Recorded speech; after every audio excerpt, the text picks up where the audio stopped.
En 1850 était ouverte la ligne Saint-Quentin-Creil, ligne de chemin de fer qui allait être la première d'un ensemble bien plus important.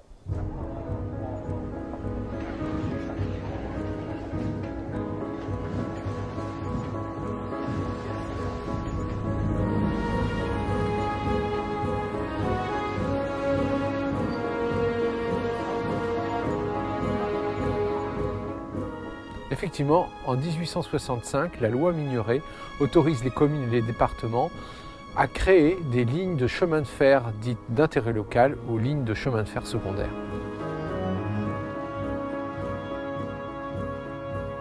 Dès 1869, deux lignes sont projetées en partance de Saint-Quentin. Une première en direction de Guise. Elle sera ouverte dans les années 1874-1875.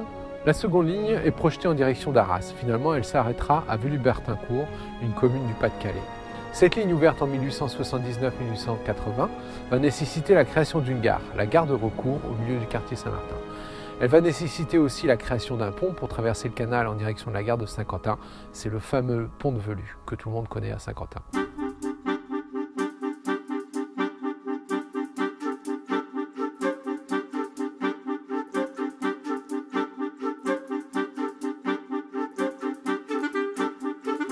Une troisième ligne est déclarée d'utilité publique en 1885. Elle doit réunir Saint-Quentin au Câtelet.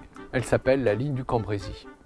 La ligne arrive à Saint-Quentin en 1892 au niveau du Moulin Brûlé, le long du canal, est ensuite prolongée à travers la ville, d'abord dans le quartier Saint-Jean, d'où la création de la gare du Cambrésis à côté du cimetière Saint-Jean, prolongée ensuite en direction de la route de Cambrai avec la création d'une nouvelle gare, la gare Saint-Jean, et en fait prolongée à nouveau en direction de la gare de Recours pour être connectée à la ligne principale de chemin de fer de Saint-Quentin en direction de la gare de Saint-Quentin. La quatrième et dernière ligne de chemin de fer à être créée, c'est celle qui relie Saint-Quentin à Ham.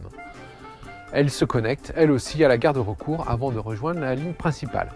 Toutes ces lignes de chemin de fer étaient divisées en deux services. La grande vitesse destinée au transport des personnes et de la messagerie et la petite vitesse destinée au transport des marchandises industrielles et agricoles.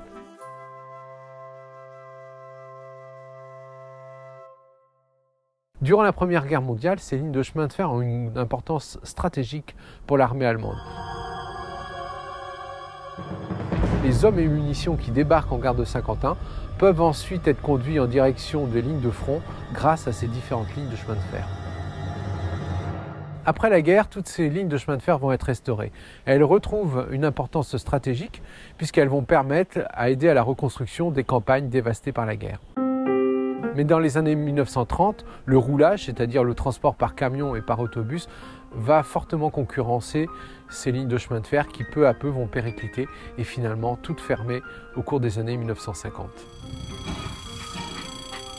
De ces 4 lignes, il n'en reste qu'une, celle qui va en direction de Guise et sur laquelle circule aujourd'hui le train touristique du Vermandois.